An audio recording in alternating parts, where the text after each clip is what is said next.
IT বাড়ির পক্ষ থেকে ওয়ার্ডপ্রেস টিউটোরিয়ালের প্রথম পর্বে আপনাকে স্বাগতম। এই পর্বে আমরা ওয়ার্ডপ্রেসের কিছু বেসিক তথ্য জানব। ওয়ার্ডপ্রেস মূলত হচ্ছে একটি ফ্রি এবং open source content management system software. Content management system বা সিএমএস হচ্ছে এমন একটা সিস্টেম যেটার সাহায্যে একটি ওয়েবসাইটের কন্টেন্ট ম্যানেজ করা হয়। একটি ওয়েবসাইটে বিভিন্ন ধরনের কন্টেন্ট থাকে, যেমন text, audio, video.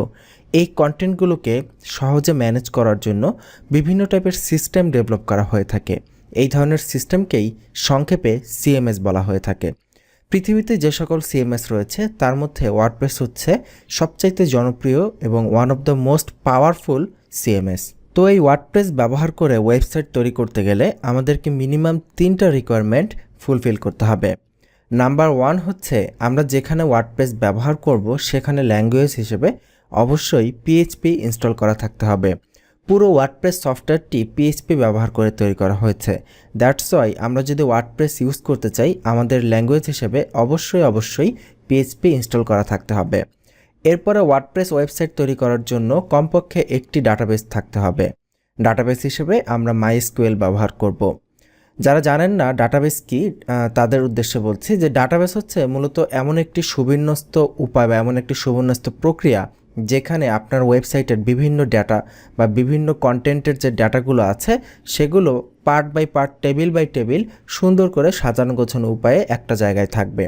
For example, আপনি যখন কোনো লাইব্রেরিতে যান, সেই লাইব্রেরিতে গিয়ে কোনো বই যখন খোঁজেন, কোনো লাইব্রেরিয়ানকে বলেন যে আমার অমুক বইটা লাগবে, সেই লাইব্রেরিয়ান ওই লাইব্রেরির ডাটাবেস বের করে, সেখান থেকে দেখে অমুক বইটা কোন তাকে রাখা আছে, সেখান থেকে ওই তাক থেকে আপনাকে বইটা এনে দেয়। যেমন তার কাছে পুরো লাইব্রেরির একটা ডাটাবেস থাকে, কোথায় কি আছে এক্স্যাক্টলি একই রকম একটি ডাটাবেস আপনার ওয়েবসাইটেরও থাকতে হবে, যেই ডাটাবেসে আপনার ওয়েবসাইটের কন্টেন্টগুলো সুবিন্যস্ত উপায়ে সাজানো গোছানো থাকবে। এবং এরপরে যে বিষয়টা থাকতে হবে সেটা হচ্ছে ওয়েব সার্ভার। ওয়েব সার্ভার হচ্ছে যেখানে এই বিষয়গুলো কন্ট্রোল করা হবে। যে ফর এক্সাম্পল, আপনি যদি কোনো হোস্টিং কোম্পানির কাছ থেকে কোনো হোস্টিং কেনেন, সেই হোস্টিংটা হবে আপনার ওয়েব সার্ভার। এখানে ওয়েব সার্ভার হিসেবে অ্যাপাচি ব্যবহার করব আমরা। তো এই ওয়েব সার্ভারের ভেতরেই মূলত আপনার এই পিএইচপিটা ইনস্টল করা থাকবে এবং মাইএসকিউএল থাকবে। সো আমাদের এই 3টা বিষয় মিনিমাম লাগবেই যদি আমরা একটি ওয়ার্ডপ্রেস ব্যবহার করে একটি ওয়েবসাইট ডেভেলপ করতে চাই।